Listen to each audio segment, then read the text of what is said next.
आज हमारा देश एक कठिन दौर से गुजर रहा है। लड़ाई का स्वरूप थोड़ा बदल गया है। आज हमारे देश में ही राष्ट्र विरोधी तत्व है, देश विरोधी तत्व हैं, जो हमारी सभ्यता को, जरा पानी, सभ्यता को, संस्कृति को मिटाना चाहते हैं। आप कल्पना करिए, आजकल एक शब्द और सुन रहे होंगे आप लोग, वक्फ।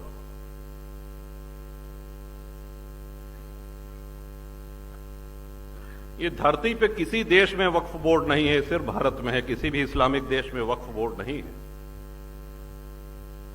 वक्फ बोर्ड को 2013 में कांग्रेस ने जो शक्तियां दी, जरा उसका भी उल्लेख सुन लीजिए कि वक्फ बोर्ड का निर्णय वक्फ की ही अदालत करेगी। वहां पर जिले की कचहरी, उच्च न्यायालय, उच्चतम न्यायालय, इनका अधिकार, इनका सीमा क्षेत्र समाप्त हो जाता है। और वक्फ बोर्ड आपको एक नोटिस उसने दिया कि साहब ये संपत्ति वक्फ की है, अगर आपको आपत्ति करना है तो उनका प्रदेश में एक कार्यालय है, वहां जाके आप आपत्ति कर सकते हैं। अगर एक साल में आपने कोई जवाब नहीं दिया तो यह माना जाएगा कि आपको कोई दिक्कत नहीं, आपका घर, आपकी जमीन, आपका गांव, वो वक्फ संपत्ति घोषित हो जाएगा। ये लिखा पढ़ी में है। और आज आप टीवी पे देख रहे होंगे कि इसके पक्ष में मतदान भी कराया जा रहा है। तमाम मौलाना लोग इसमें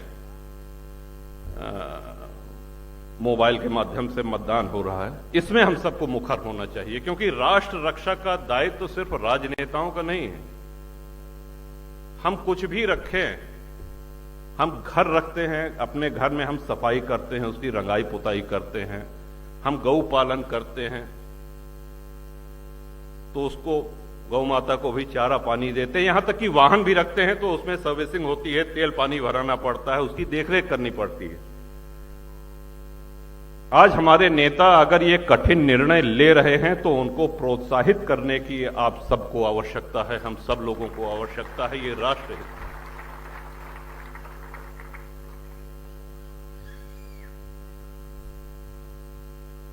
जातिवाद,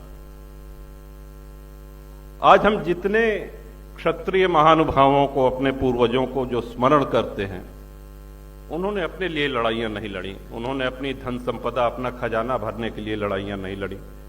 उन्होंने देश की रक्षा के लिए, उन्होंने संस्कृति की रक्षा के लिए तलवार उठाई। उन्होंने ये भी ध्यान नहीं दिया कि हमारी सेना कितनी है और सामने से आक्रमणकारियों की सेना कितनी है। विश्व के किसी सभ्यता में, किसी इतिहास में माताओं का जौहर जैसा पराक्रमी उदाहरण दूसरा कहीं नहीं मिलेगा। आप कल्पना करिए क्या माहौल रहा होगा, एक साथ 16,000 रानियां, 16,000 माताएं अग्निकुंड में कूद करके। किसकी वजह से? अकबर द ग्रेट की वजह से।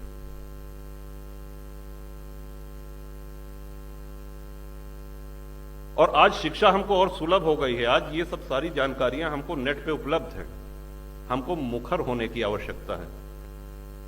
पहले हम ये कह सकते थे कि साहब हम कोई राजनेता नहीं है, अगर हम बयान देंगे तो पत्रकार छापेंगे नहीं, छपेगा नहीं, सुनेगा नहीं कोई, कौन पढ़ेगा। लेकिन आज सोशल मीडिया पे तमाम संचार के ऐसे माध्यम हैं जिसमें आप लिख करके, बोल करके अपनी उपस्थिति मजबूती से दर्ज करा सकते हैं। आज आप उन लोगों को प्रोत्साहन दे सकते हैं जो लोग राष्ट्र हित में, धर्म हित में निर्णय ले रहे हैं, बड़े निर्णय ले रहे हैं। देश का बंटवारा धर्म के आधार पर हुआ था। हिंदुओं ने कभी नहीं कहा कि हम मुसलमान के साथ नहीं रह सकते, मुसलमानों ने कहा कि हम हिंदू के साथ नहीं रह सकते, अलग मुस्लिम राष्ट्र चाहिए। पूर्वी पश्चिमी पाकिस्तान बना, सभी लोग जानते हैं। लेकिन उस समय एक चिंता व्यक्त की गई, और जो कि बड़ी जायज चिंता थी, और उस चिंता को व्यक्त करने वाले पहले नेता आदरणीय सरदार पटेल थे, जिन्होंने कहा कि इन देशों में जो अल्पसंख्यक, भारत के अल्पसंख्यकों के विषय में तो वो आश्वस्त थे, उनकी चिंता पाकिस्तान और बांग्लादेश में रह रहे अल्पसंख्यक हिंदुओं की थी। तो जब ये बात आई तो उसके बाद एक नेहरू लियाकत पैक्ट हुआ। आप लोग नेट पे देखिएगा, नेहरू लियाकत पैक्ट हुआ तो उसमें ये आश्वासन दिया गया नेहरू जी की तरफ से और लियाकत की तरफ से कि नहीं साहब, इनको कोई दिक्कत नहीं होगी, मेजॉरिटी माइनॉरिटी दोनों एक समान अधिकार प्राप्त होंगे उनको और दोनों फले फूलेंगे, किसी प्रकार का कोई खतरा नहीं होगा, उनको अपने ढंग से पूजा पाठ करने का अधिकार होगा, उनके में हमारा कोई हस्तक्षेप नहीं होगा। और परिणाम ये हुआ कि बंटवारा के समय 23% हिंदू पाकिस्तान में आज घट करके 1% रह गया है। जात पूछ के हिंसा नहीं हो रही है वहां पे। सोमनाथ जी का उदाहरण तो बहुत पुराना हो गया, अभी कुछ वर्ष पहले अक्षरधाम पे जो आतंकी हमला हुआ था, आप लोगों को स्मरण है? और नया उदाहरण दें, अभी 4 दिन पहले गणपति के पंडाल पे सूरत पे जो पत्थरबाजी हुई, हमने किसकी भावनाएं आहत की थी? हमने किसका अपमान किया था? हम अपने देव की आराधना कर रहे थे, इस बात पे पत्थरबाजी। वैष्णव देवी दर्शन करने भक्त जा रहे थे, जिस दिन आदरणीय मोदी जी तीसरी बार शपथ ले रहे थे प्रधानमंत्री की, तीर्थयात्रियों के बस पे आतंकियों ने अंधाधुंध गोलियां चलाई, कई श्रद्धालु मारे गए, उनको जात पूछ के नहीं मारा गया।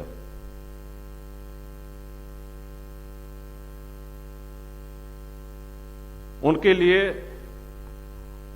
भारत का विध्वंस ये एजेंडा है।